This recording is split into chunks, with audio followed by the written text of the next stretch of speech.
Hello everyone, কেমন আছো সবাই? আশা করছি সবাই খুব ভালো আছো আর আমিও ভীষণ ভালো আছি। আমার নতুন আরও একটি ব্লগে তোমাদের সকলকে জানাই অনেক অনেক স্বাগত। তো আজকে হচ্ছে সোমবার আর এখন বাজে প্রায় সকাল 11টা মতো। আর আমার হট করে মনে হলো যে আমার চুলের একটুখানি কেয়ার করা উচিত।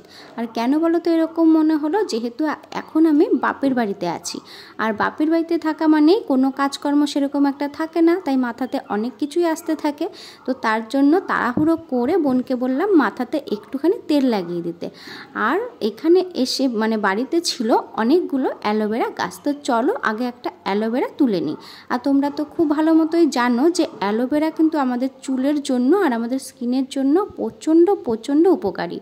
তো চলো প্রথমে আগে অ্যালোভেরাটা তুলে তারপরে এটাকে খুব ভালো করে ধুয়ে নেব।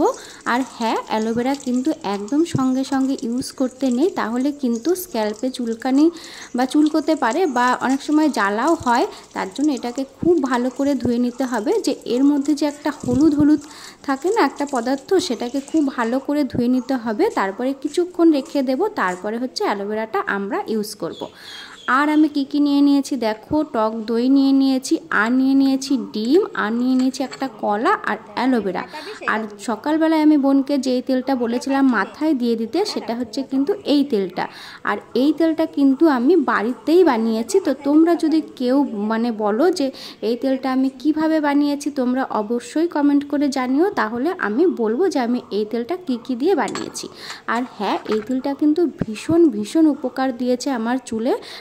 তার কারণ আমি যখন চুলটা স্ট্রেট করিয়েছিলাম তার কয়েক মাস পর থেকেই আমার ভীষণ চুল পড়া শুরু হয়ে গেছিলো।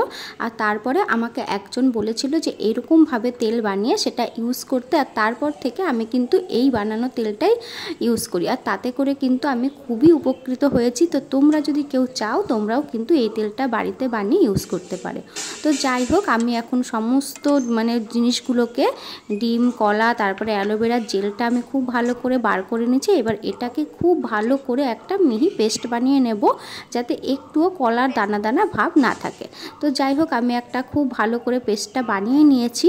আর দানা দানা থাকলে কি হবে, যদি কলার মধ্যে দানা দানা ভাবটা থাকে তাহলে কিন্তু চুলে দেওয়ার পরে শ্যাম্পু করার পরে সেগুলো কিন্তু চুলের মধ্যে লেগে থাকবে। তো যাই হোক, আমি খুব ভালো করে মিহি করে নিয়েছি। এরপরে আমি আস্তে আস্তে চুলটাকে বিলি কেটে কেটে তারপরে পুরো চুলে অ্যাপ্লাই করে নিয়েছি।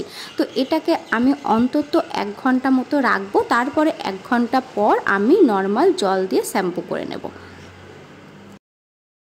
তো তোমরা কিন্তু একবার হলেও বাড়িতে এই হেয়ার মাস্কটা ব্যবহার করে দেখতে পারো।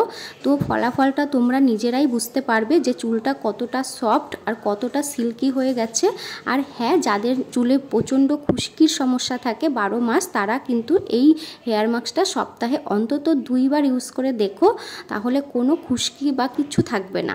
আর চুলটা যে কতটা ভালো হয়ে যাবে বা চুল পড়া কতটা বন্ধ হয়ে যাবে, তো তোমরা সেটা নিজেরাই বুঝতে পারবে।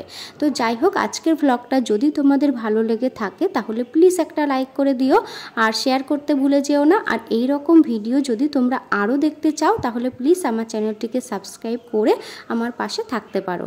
আর যারা অলরেডি আমার চ্যানেলটাকে সাবস্ক্রাইব করে দিয়েছো তাদেরকে জানাই অসংখ্য ধন্যবাদ।